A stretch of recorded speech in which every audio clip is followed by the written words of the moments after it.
Hello, cooking crazy ચેનલમાં તમારું સ્વાગત છે। આજે બનાવીશું ફરસાણવાળાની દુકાન જેવો પૌવાનો ચેવડો।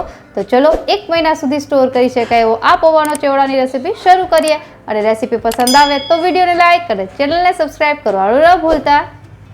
તો પૌવાનો ચેવડો બનાવવા માટે મેં 5 કપ જેટલા ચોખાના પૌવા લીધા છે। તમે ઘરમાં પડેલી કોઈ પણ વાટકીથી માપ સેટ કરી શકો છો। હવે આપણે આ ચોખાના પૌવાને એક વખત ચાળી લેવાના છે, જેનાથી થોડો ઘણો પણ કચરો એ નીકળી જાય।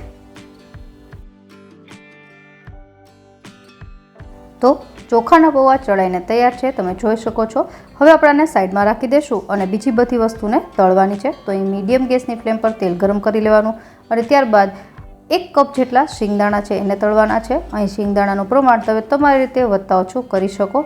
હવે આપણે હાઈ ગેસની ફ્લેમ પર શિંગદાણાને ક્રિસ્પી થાય ત્યાં સુધી તળી લેશું। તો તમે જોઈ શકો છો શિંગદાણાનો કલર ચેન્જ થઈ ગયો છે। તો હવે બસ આપણે આને કાઢી લેશું અને અહીં એક મેં ચાળણી રાખી છે અને નીચે એક વાસણ રાખ્યું છે, જેમાં આપણે એને કાઢી લેવાનું, જેનાથી વધારાનું તેલ છે નીકળી જાય। હવે આપણે એ જ ગરમ તેલમાં અડધો કપ જેટલા કાજુ છે એને તળી લેશું। કાજુ છે એકદમ ગરમ તેલમાં નાખશો એટલે તરત જ બ્રાઉન થઈ જશે, તો એને તરત જ કાઢી લેવા, વધારે વાર ન રાખવા, નહીંતર એ બળી જશે।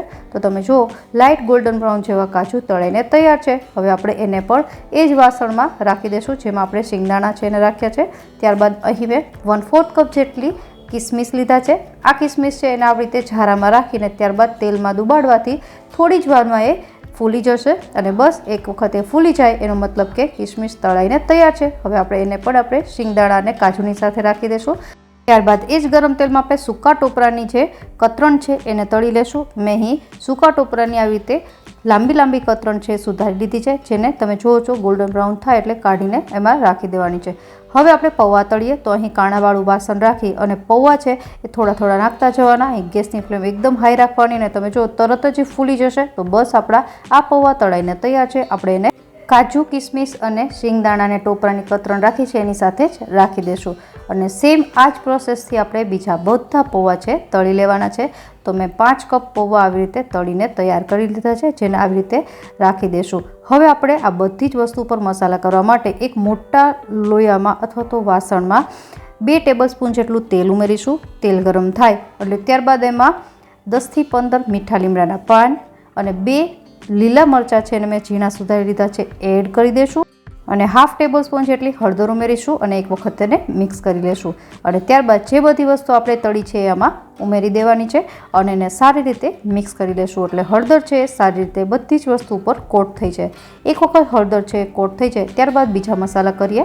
તો અહીં બીજા બધા મસાલા કરવામાં ખાસ કંઈ નથી, બસ જસ્ટ 2 ટેબલસ્પૂન જેટલી તળેલી ખાંડ ઉમેરવાની છે।